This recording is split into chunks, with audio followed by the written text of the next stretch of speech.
8절 말씀이 되겠습니다. 다니엘서 8장 1절에서 8절 말씀을 교독합니다.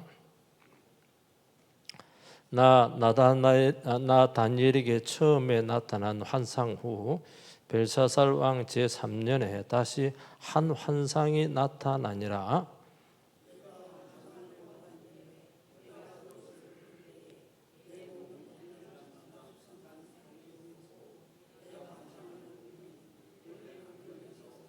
내가 눈을 들어 본즉 강가에 두 뿔 가진 순양이 섰는데 그 두 뿔이 다 길었으며 그 중에 한 뿔은 다른 뿔보다 길었고 그 긴 것은 나중에 난 것이더라.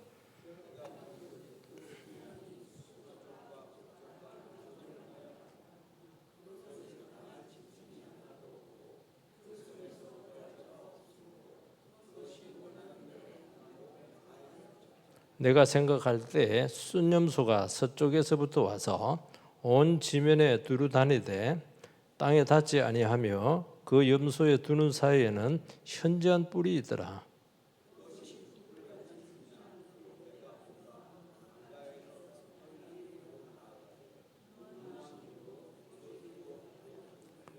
내가 본즉 그것이 순양에게로 가까이 나아가서는 더욱 썩내어 그 순양을 쳐서 그 두 뿔을 꺾거나 순양에게는 그것을 대적할 힘이 없으므로 그것이 순양을 땅에 엎드러뜨리고 짓밟았으나 순양을 그 손에서 벗어나게 할 자가 없었더라.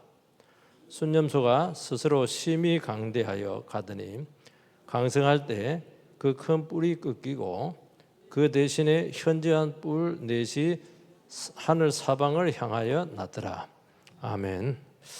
오늘 계속 그 환상에 대해서, 묵시에 대해서 살펴보고 있는데요. 오늘 순양과 순념소, 암양과 암염소가 아니고 굉장히 남성적이죠.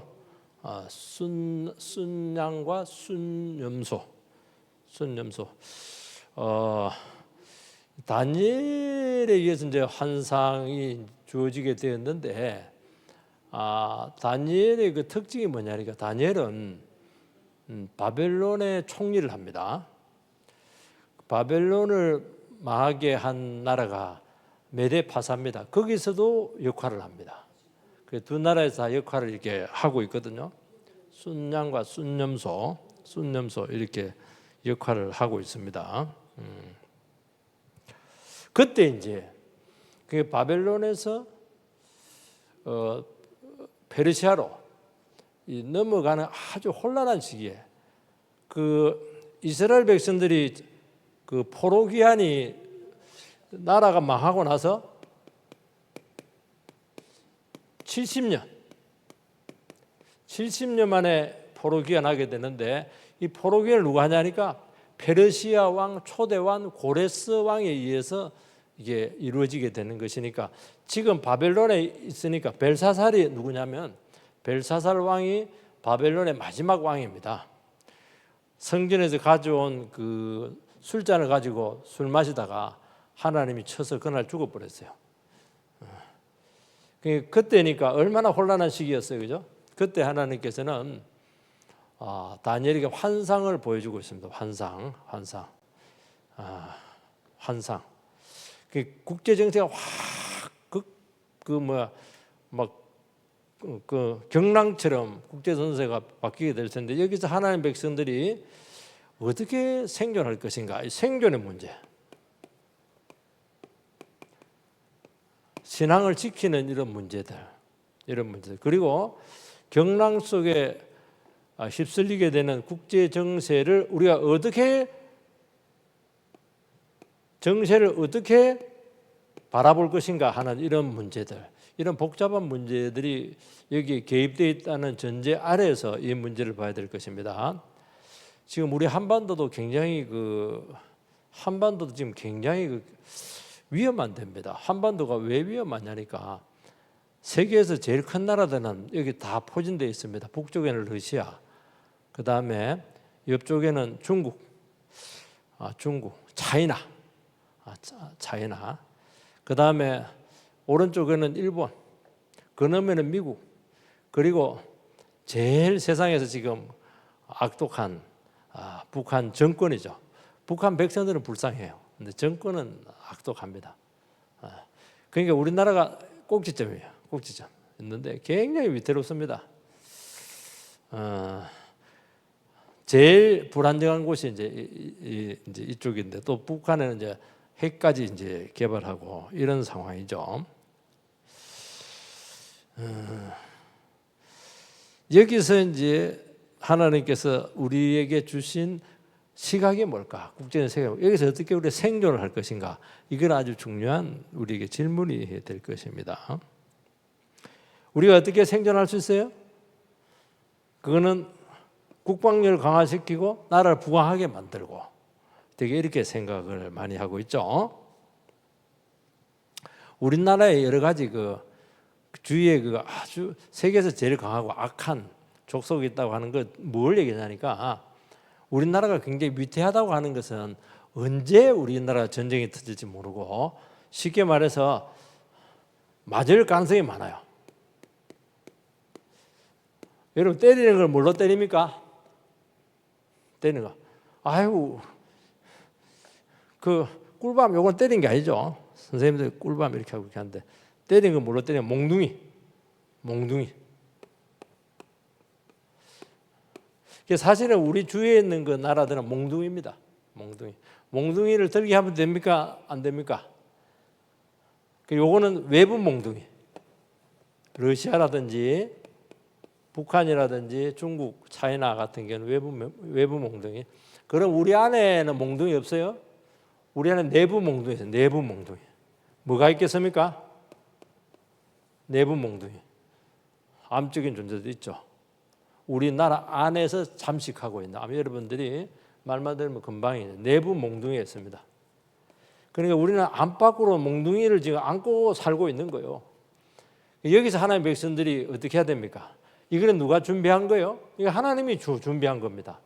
쉽게 말해서 오늘도 순양과 순염소가 나오는데 이거는 하나님 나라 이스라엘 백성들 입장에 봤을 때는 하나님이 준비하신 몽둥이입니다.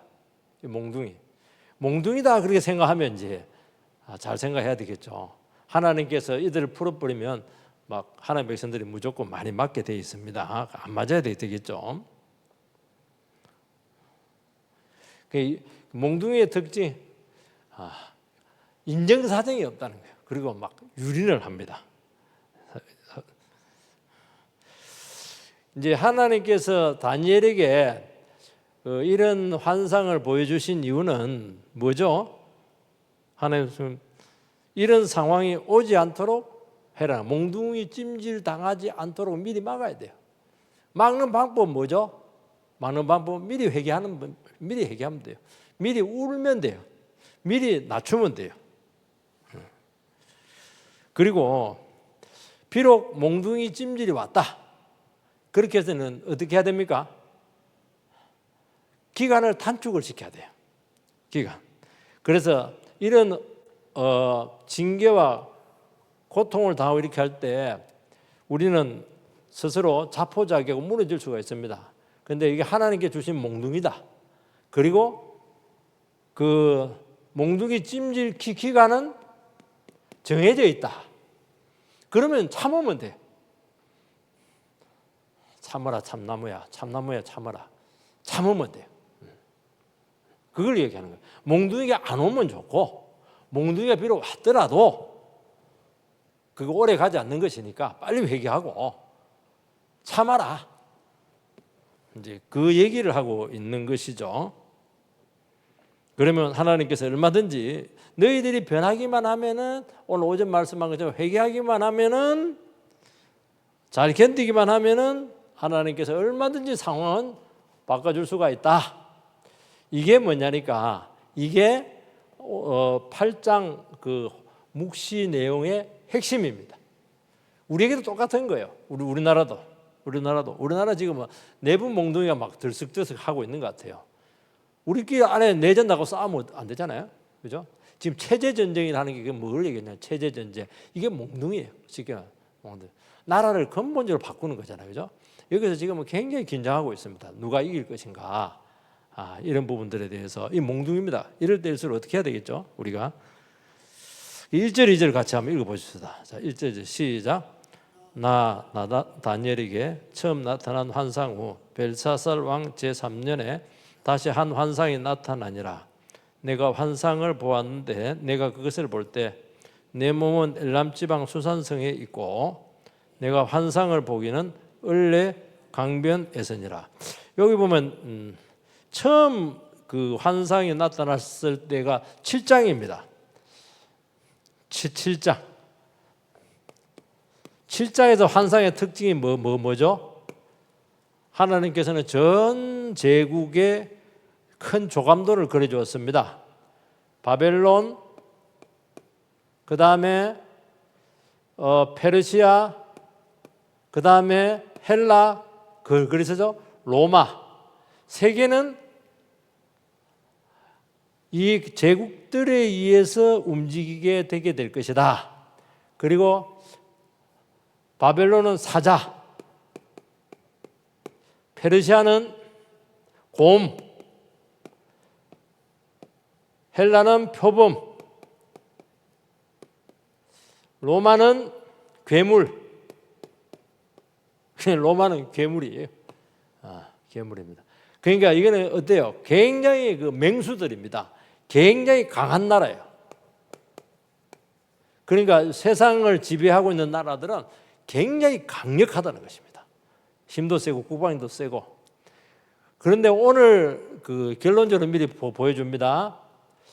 오늘 페르시아는 뭘로 표현되냐니까 여기는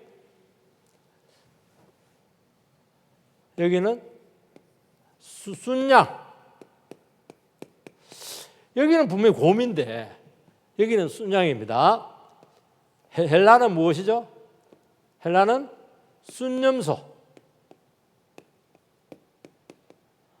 아무리 그래도 표범보다는 순념소가 약하죠. 그리고 바벨론, 로마 여기에 대해서는 이제 빠져 있습니다. 요걸 전체적인 여러분 그림을 그려주게 되면은 알 수가 있죠. 훨씬 이 카리스마가 강하죠. 여기는 카리스마가 굉장히 약합니다. 이게 보여주는 것이 무엇입니까? 우리가 이 세상이라든지 또 나라든지 제국들을 바라볼 때마다 우리는 굉장히 무서워요. 와, 사자가 물어뜯고 곰 앞발로 때려버리고 포범이 그냥 달려 덮쳐버리고 괴물은 막 그냥 완전히 그냥 쇠이빨로 그냥 전부 다 모든 것을 다 망가뜨리고 이렇게 하는데 굉장히 우리가 세상 살아가는 게 굉장히 무섭습니다. 그런데 여기서는 훨씬 카리스마가 떨어져요. 그건 뭘 얘기하느냐? 겉으로 보기에는 굉장히 강력한데 우리가 얼마든지 믿음으로 상대하기만 하면은 순양이야. 순념소야. 그래서 이 눈에 보이는 이 나라의 외피만 보지 말고 믿음의 눈을 가지고 보게 되면은 순양이야. 순념소니까 우리가 얼마든지 요리해낼 수가 있다. 이런 시각들이 굉장히 중요하죠, 그죠? 우리가 세상을 바라볼 때도 마찬가지입니다. 우리가 믿음 없이 바라보게 되면은 굉장히 강해요.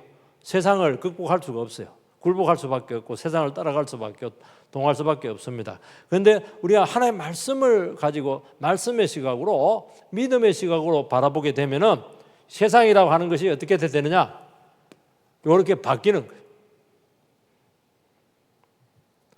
그래서 우리가 세상 가운데 믿음을 지키고 살아가기 위해서는 물론 뭐 지혜도 있어야 되고 능력도 있어야 되고 또 막강한 힘을 느끼게 되고 도무지 극복이 안 될 것 같긴 한데 그렇지 않다는 거예요.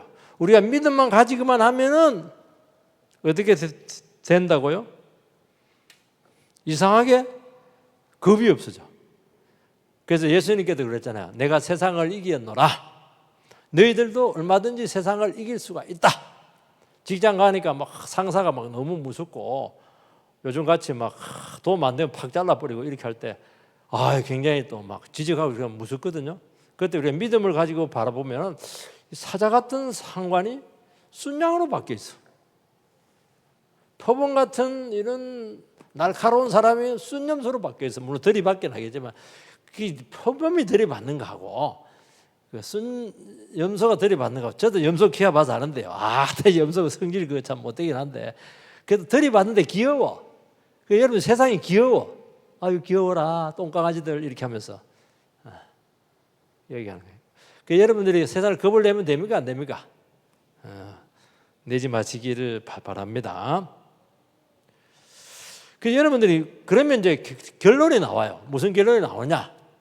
그럼 우리가 이 세상 살아가는 방법은 뭐냐? 뭐 지혜라든지 뭐 어떤 학벌이라든지 어떤 이런 처세전 그런 것이 아니라는 거예요. 여러분들이 세상을 넉넉히 이기며 살아갈 수 있는 방법 딱 하나밖에 없어요. 믿음을 키우는 거예요. 믿음.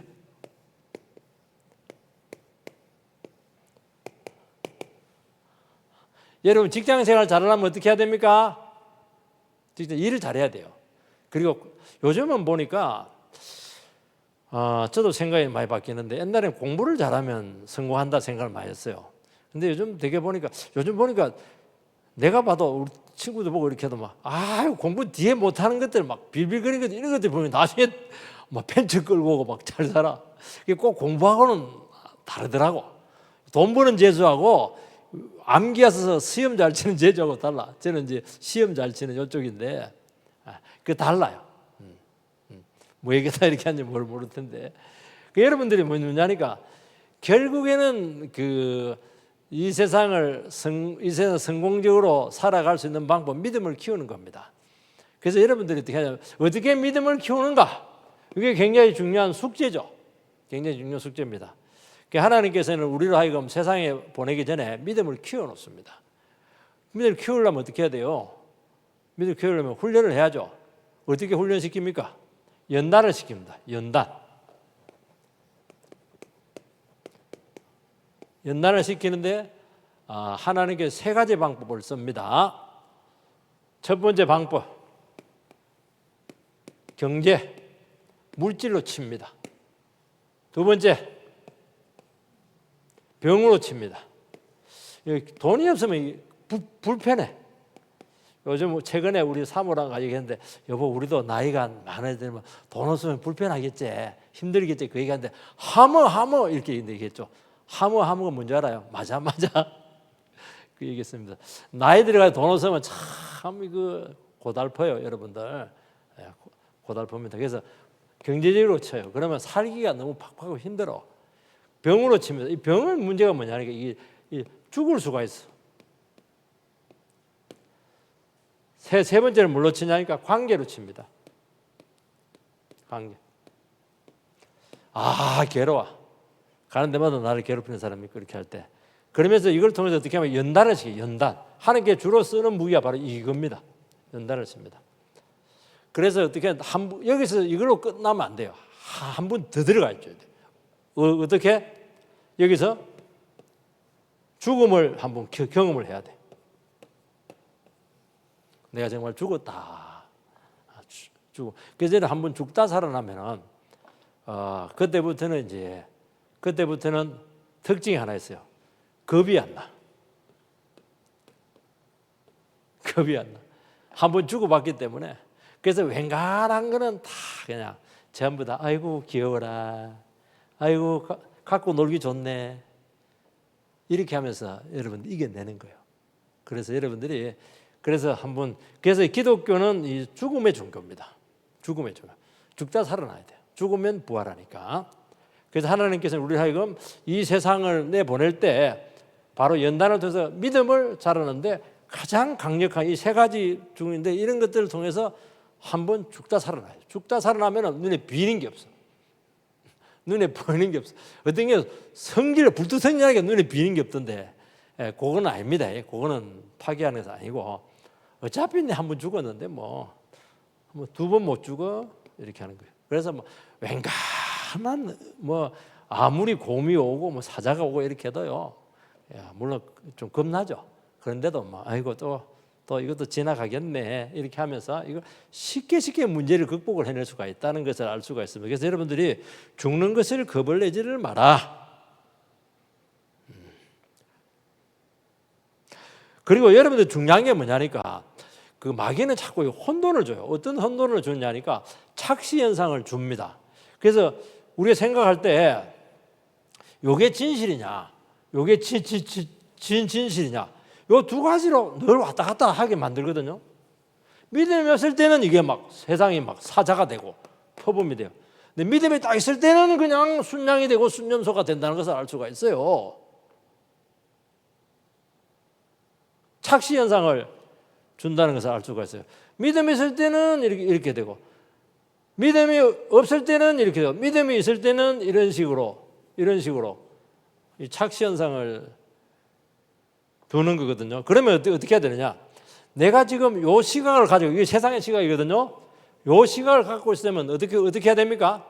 이 시각을 교정을 해내야 돼요. 어떻게? 말씀을 보고 그 다음에 예배를 드리고 이렇게 하면서 묵상을 하고 적용하고 이렇게 하면서 어떻게 하냐니까, 세상은 사라지고 이렇게 세상을 작게 만들어야 돼요. 가능합니까? 아멘입니까? 어떤 자매니 뭐 남편이 뭐 무섭대, 찾아갔대, 아유 곰 같대, 때리는 남편도 있고 그렇거든요. 그러니까 무서운 거예요. 직장 가도 그런 사람이 있거든요. 무서워요. 내가 봐도 무섭겠더라고. 그런데 보니까 그 아내는 키가 작만해. 야리야리해. 나중에 보니까 막 아내가 남편 막 갖고 놀아. 그 왜 그런가 봤더니만 남편 겁 안 나요 이러니까 겁이 하나도 안 난대. 너무 귀엽대. 내가 봤을 때 인상이 너무 험악하거든요. 근데 자기는 막 남편이 그리 잘생겼대. 내 대구에 있을 때 그걸 경험했거든요. 그래서 나는 인상이 더러워가지고 상대하기 싫은데 너무 귀엽대. 그 왜 그런가 봤더니만 이 자매가 믿음이 너무 좋은 거야. 믿음이 너무 좋은 거야. 그래서 막 딱 내 손 안에 있습니다 이렇게 하는데 뭐 말은 그렇게는 안 해요. 내가 봤을 때는 그런 느낌이야. 겁이 하나도 안 난다. 겁나는 게 아니고 너무 귀엽대. 여러분 집에서 무슨 사람 있어요? 시어머니라든지 이런 사람 있을 때는 막 시어머니 앞에 가면 덜덜덜 할 말도 다 잊어버리고. 그거는 이제 요겁니다. 사자고 곰이고 표범이고 괴물입니다. 그런데 이렇게 하면 시어머니가 막 다 이해가 되고 참 불쌍하기도 하고, 참 그래도 쇠가 빠지게 키워가지고 저 아들 저거 나한테 줬는데 저 얼마나 걱정이 될까. 저놈의 며느리가 우리 아들 굶기지는 않을까? 아침밥이라도 해주나? 뭐 그런 생각할 거 아니야. 지어서 사는 건 아닌가? 뭐 얼마나 걱정이 되겠어요. 그걸 간파가 딱 되는 거지. 그러니까 막 아이고 할매도 참 그 할매는 할매네 이러면서 이제 싹 그냥 아유 일부러 뭐 할매 있을 때는 시어머니 있을 때는 뭐 잘해줍니다. 집에 가서 조질지라도 시어머니 앞에서는 잘해주는 거예요. 고려하면 됩니까 안 됩니까? 고려하세요. 또 면면한 남자는 또 없어요, 여러분. 여러분 자매들의 가장 위대한 착각. 저 남자는 결혼하면 내 손 안에 들어오겠다, 면면하겠다. 맞아요, 틀려요? 맞아요, 틀려요? 착각입니다. 그래서 쏘가서 결혼한 사람 많습니다. 세상에 어떤 남자가 면면한 남자가 어디 있어요? 다 남자 구실을 하려 한다니까요. 그런 생각을 뜯어치우세요. 뜯어치우세요. 세상에 어떤 남자가, 저는 뭐 물론 야리야리야 이렇게 하기도 하지만 그래도 만만치가 않아요. 그냥 가만히 있는 것이지 만만치가 않아. 만만치가 않다니까. 그걸 아시고, 그럼 어떻게 해야 돼요? 믿음으로 해야죠. 믿음으로. 성질로 했다가는 안 돼요. 성질. 주먹은 더 안 되지. 주먹. 이건 뭐 절대로 안 됩니다. 이거. 말싸움 안 됩니다. 남자들은 놀이지로 착착착 정글 갖고 얘기하기 때문에 여자는 성질을 푸르르 내요. 그 말은 뭐면 기분 나쁘다는 거거든요. 기분 나쁘다고 해서 뭐 사실은 뭐 이기는 겁니까? 논리적으로 딱 해서 정글 갖고 딱 해서 딱 그냥 항복시켜야지. 그래서 여자들은 말로 싸우면 안 돼요. 뭘로 싸웁니까? 눈물로 울어버리면 돼요. 팍 울어버리면 꼼짝 못해요. 그러니까 여러분들이요, 왜 울어요? 믿음을 우는 거예요. 왜?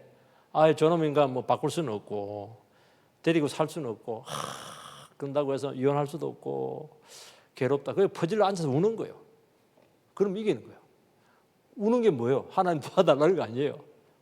그러면 알았다, 도와줄게 이러면서 막 남자를 막 하나님 너 이리 와봐, 종탑으로 올라와라 이래가지고 막 그냥 좀 더 나가면 안 될 것 같아요. 그러면 극복을 하는 거예요. 극복을 하는 거예요. 제가 지도를 하나 그릴 테니까 여러분들 내가 지도를 한 번씩 그려주는 이유는 여러분들께서 그 성경을 알려고 하면은 고대 근동 지역의 그 지리를 좀 잘 아셔야 돼요. 세계사실 그 당시 세계는 그 지중해를 중심으로 해서 이루어지게 되어 있습니다.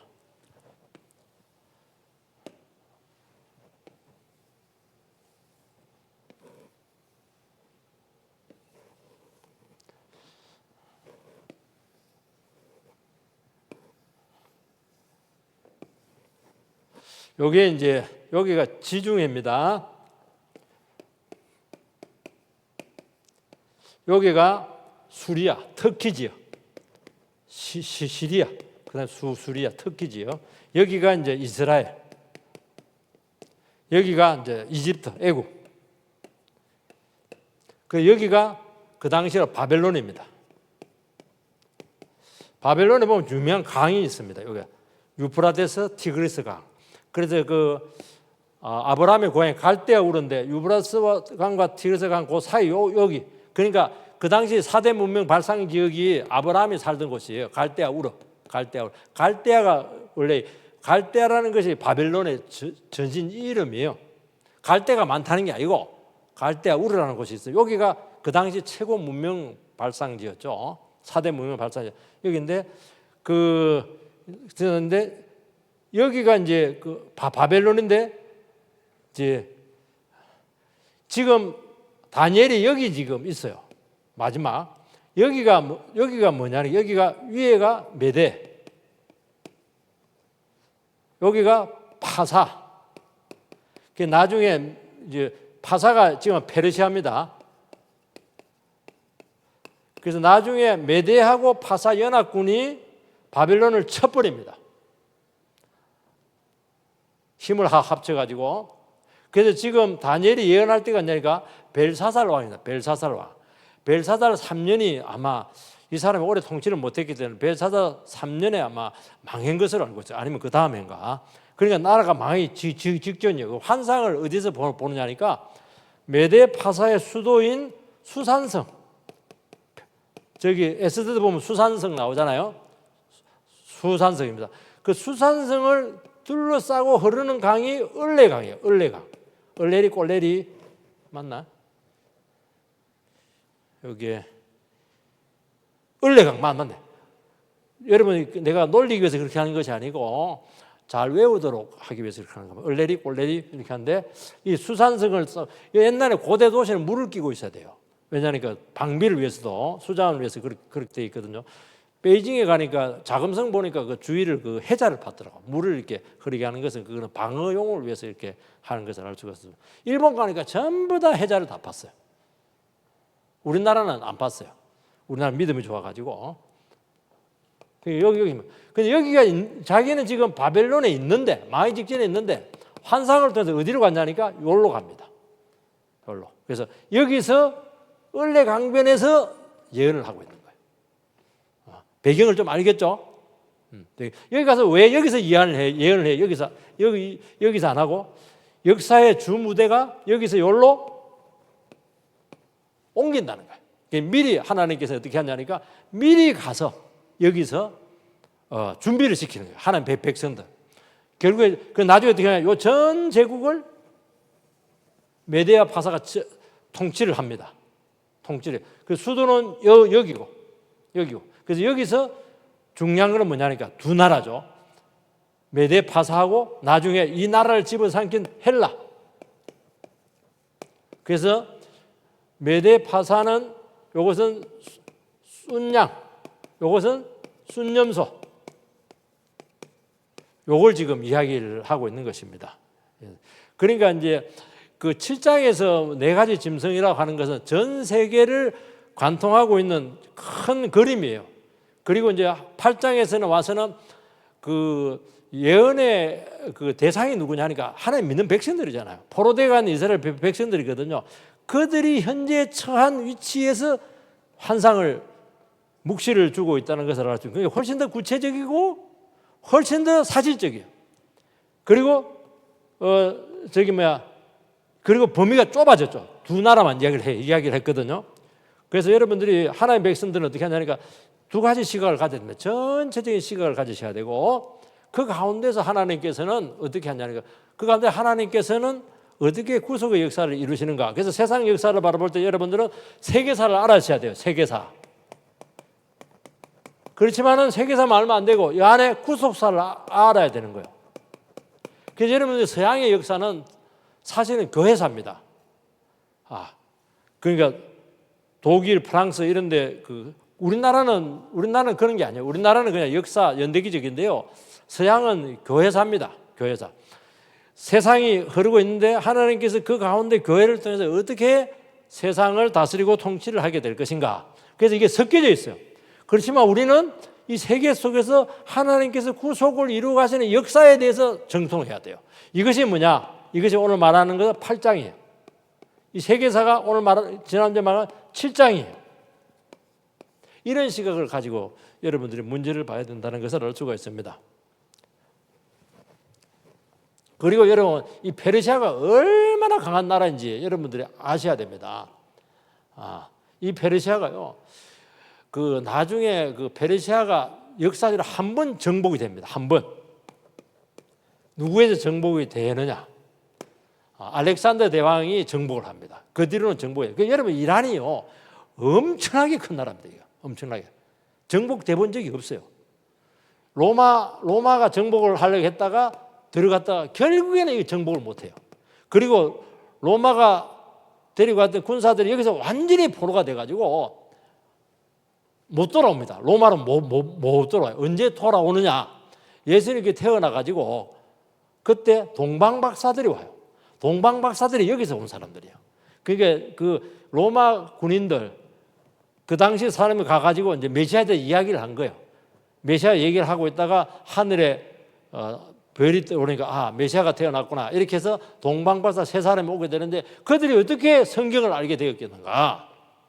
결국에는 흩어졌던 이스라엘 백성들, 그 다음에 이런 사람들에 의해서 이쪽으로 찾아오는 것을 알 수가 있죠.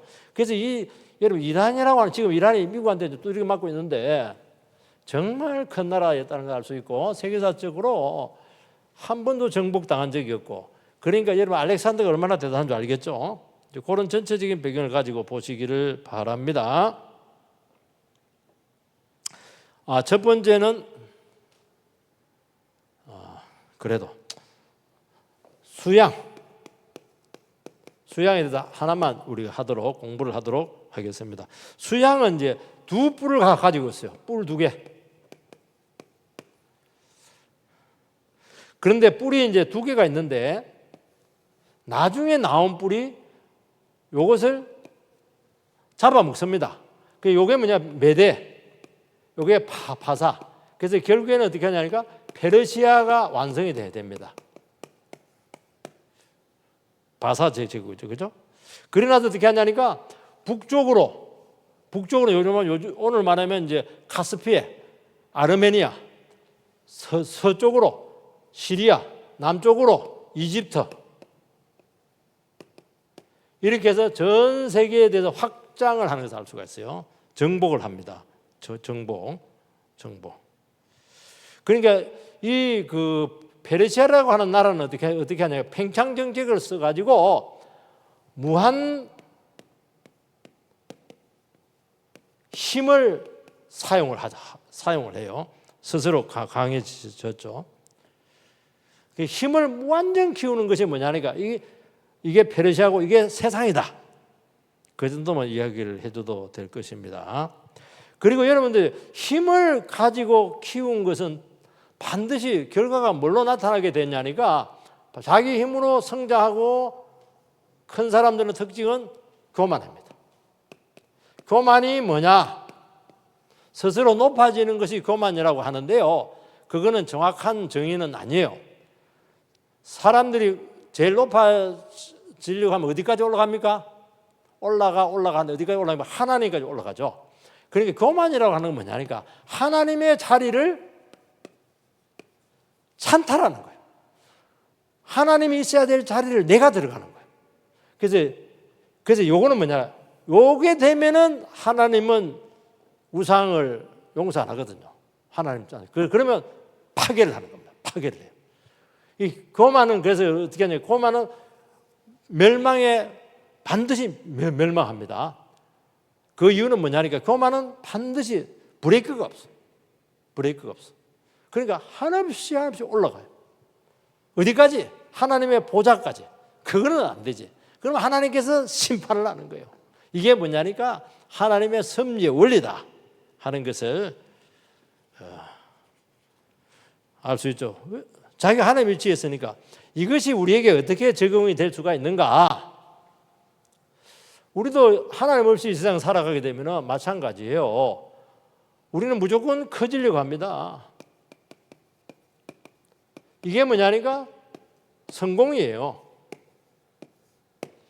여러분 세상에서 성공한 사람하고 성공하지 않은 사람은 이 삶의 자세가 완전히 다릅니다. 왜 성공하면은 사람이 그만하게 될까? 왜 그러냐니까 이게 세상의 속성이라서 그래요. 반드시 자기 힘으로 성공한 사람들은 그만하게 돼 있어요. 그거는 그래서 망하는 겁니다. 내가 내 힘으로 해서 성공을 했는데도 불구하고 겸손하다. 가능합니까? 가능하지 않습니까? 불가능합니다. 안 되게 되어 있습니다. 반드시 하나님 자리에 자기가 올라가야 돼 있고. 그래서 여러분들께서 제가 보니까 이제 자수성가하신 분들 같은 경우 자수성가 이런 분들 예수 믿는 게 좀 힘들어요. 왜냐하니까 내 힘으로 성공을 했거든요. 그 온갖 고초를 다 겪고 나서 그러면 뭐가 생겼냐니까 성공하게 되면 반드시 뭐가 생기냐니까 자기 신화가 생겨.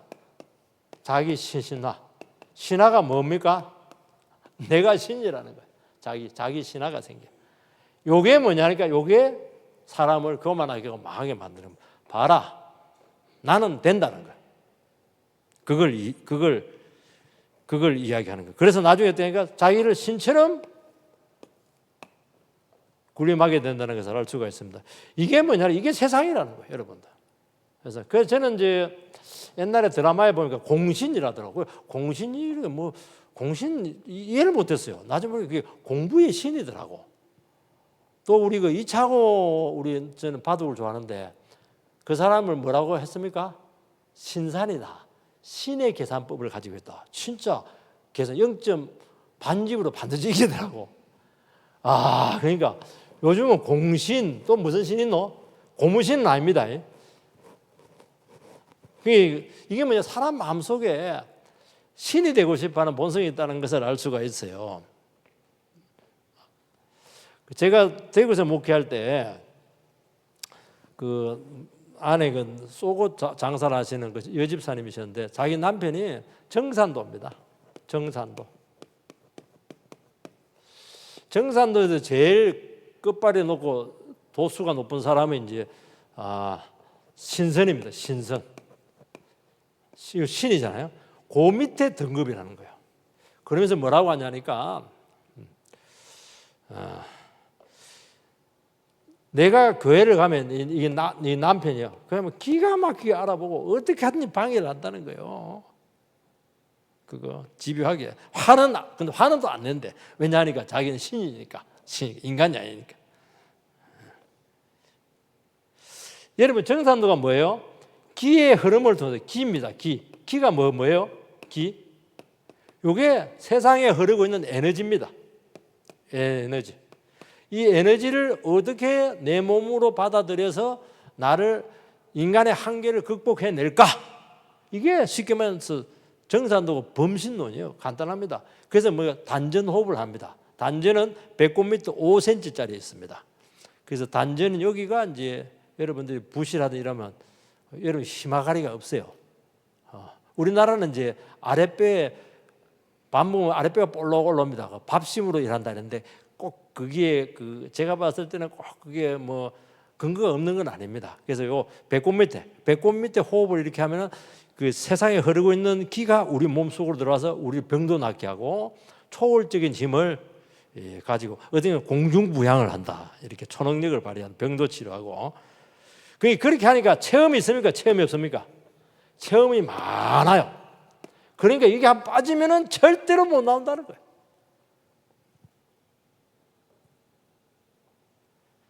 쉽게 말해 인간의 한계를 극복해서 신이 되겠다는 거예요. 한 등급만 더 올라가면은 이 사람도 신이 되는 거예요, 이게. 그러면서 자기 선생님, 남편의 선생님이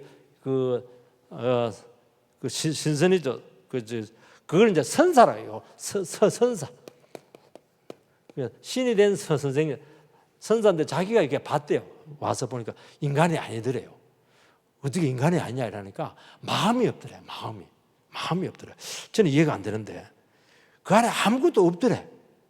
아무것도 없더래. 그 인간이 마땅히 가져야 될 오욕칠정이 있잖아요. 그런 게 없더래.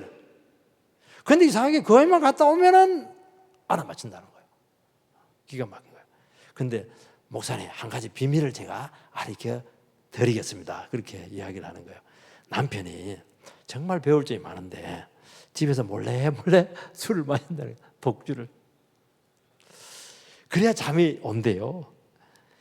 여러분, 인간이기를 거부하고 자기 훈련과 극복을 통해서 어느 신적인 경지에 올라가고 그렇게 하니까 스트레스가 엄청 많다는 거예요. 기독교는 뭐냐? 기독교는 인간이더라. 인간. 철저히 인간을 만듭니다. 인간. 경지 좋아하고 있네. 인간이 뭐예요? 피조물이잖아. 피조물은 뭘 얘기하는 거예요? 피조물은 한계가 있는 거예요. 그리고 연약합니다.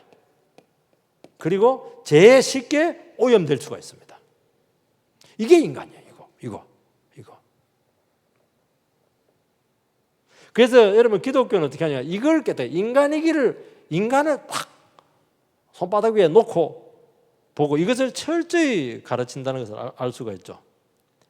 여러분, 선사님이 마음이 스트레스 없을까요? 인간이 스트레스가 없을까요? 이거는 인간이 아니야. 얼마나 스트레스, 인간인데 인간이 아니니까 얼마나 스트레스가 많아요. 뭐 그냥 말도 조심해야 되고. 우리는 인간이야. 여러분, 믿음 갖고 마음 먹기에 따라서 얼마든지 편하게 살 수가 있어요. 정말 행복합니다. 편안하고 눈치 볼 필요도 없고 자연스럽고. 마음이 사라지는 것이 아니고 심령을 회복시키는 거예요. 그 정산도는 길을 통해서 에너지를 얻지만 우리는 성령을 통해서, 말씀과 성령을 통해서 우리 영혼, 심령 자체를 날마다 새롭게 한다는 것을 알 수가 있습니다. 이런 의미에서 우리도 신이야. 성령이 안에 있으니까. 그런데 이거는 영원한 것이죠. 그래서 우리는 세상의 원리를 따라가서는 안 되는 거예요. 그러다가 이게 망합니다. 그것만이 극치인데 우리는 그렇게 철저히 주님 앞에서 우리 자신의 모습을 보고 연약함을 알고 말씀과 진리 가운데 서게 되게 될 때 이 한계 많은 이 세상에 부르질 수밖에 없는, 결국 이 큰 나라들이 결국에는 다 망하잖아요. 그렇지만 교회는 지금 살아있잖아요. 여러분들 믿음은 살아있는 거예요. 그래서 그 방법을 통해서 여러분들께서 세상을 잘 이겨내시기를 주의 이름으로 축원드립니다. 순 염소도 있는데 염소는 다음에 보도록 하겠습니다. 기도하겠습니다. 하나님, 은혜를 감사를 드립니다. 참 어려운 우리 다니엘서 8장 말씀인데도 불구하고 우리가 이 말씀을 잘 새겨 듣게 되면은 참 우리 영혼에 큰 힘이 되고 믿음이 솟아나게 될 줄을 믿습니다. 오늘 우리 이 시간 참 우리가 하나님을 알고 말씀을 알고 하나님 앞에서 우리 자신의 모습을 본다는 것이 얼마나 위대한 일인가 하는 것을 깨닫고 우리가 진리 앞에 날마다 겸손하게 설 수 있는, 또 그렇게 해서 성령 받고 능력 받을 수 있는 놀라운 은총의 사람이 되게 인도해 주시옵소서. 예수님 이름으로 기도하옵나이다. 아멘.